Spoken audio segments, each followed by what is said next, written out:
After a long while, Tian Hao lifted her head from between her knees. The tears on her face had dried up, and the rims of her eyes were red. As she had crouched for quite some time, when she stood up, her legs were numb. She fell back down to the floorboards. Tian Hao bit the corner of her lip and got up from the ground. She glanced at the time on the wall. It was already 12:15. His birthday had passed. She stood dazed on the spot for a while, then lowered her eyes and walked out of the room. The mansion was empty. The only sound was her footsteps. As she listened, there was an unspeakable loneliness at the bottom of her heart. She went to the storage room, took out a cardboard box, and went back to the room. Then she kneeled on the floorboards, picked up the candles one by one, and put them into the box.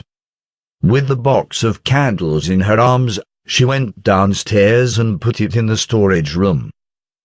When she walked back into the room, Tian Hao rushed over to the wall with a sharp piece of iron wire in her hand and popped all the balloons. The loud popping entered her ears, one by one. She wasn't the least bit frightened. Her expression was composed, and her fingers continuously stabbed into the balloons on the wall, shoving them into the rubbish bag. When she tidied up the room, Tian Hao took the rubbish bag downstairs. As she was ready to throw it out, she thought about the cake in the fridge and stopped for a second. She walked over to the dining room, opened the fridge and took the cake out. Her hands slightly clenched into fists. A second later, she chucked the cake in the rubbish bag. She took the bag and walked out of the room, and threw the bag into the public bins in the district outside. After Tian Hao finished up, it was already 1 in the morning. She removed her makeup, showered, and climbed into bed. Hard to say if it was because Lu Jinian had recently come back home every night. She felt that something was missing by her side. She tossed and turned, but she couldn't sleep no matter what. After much difficulty, she later fell asleep, but not long after, she suddenly woke up and looked out the window. The skies were already bright, and the other side of her bed was empty. Clearly, Lu Jinian hadn't come back. Tian Hao hugged the covers and sat there for a while. Then she heard sounds of something unlocking coming from downstairs. She instinctively removed her covers and jumped out of bed, and ran out of the room barefooted. Just as she reached the stairs, she saw Madame Cheng carrying large and small bags into the kitchen. Tian Hao felt a pang of disappointment from the bottom of her heart. She stood there on the spot for a while, then returned to the room.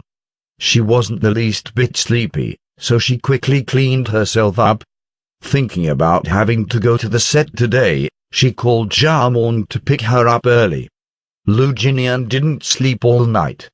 At 7 in the morning, he heard sounds outside the office and snapped back to reality. Then he got up from his office chair and went to the room in the back, took a shower, and changed into clean clothes. At 9, there was a morning meeting. When it ended, it was only 10. Today, he had to be on the set of Alluring Times. Last night, he left the car with Tian Hao, and his other cars weren't at Mount Yi Mansion, but at Mianxia Garden. And so, after the meeting, Lu Jinian called his assistant to take them to Mianxia Garden. Though Tian Hao asked Jamon to come over early to pick her up to go to the set, when she arrived, it was already late.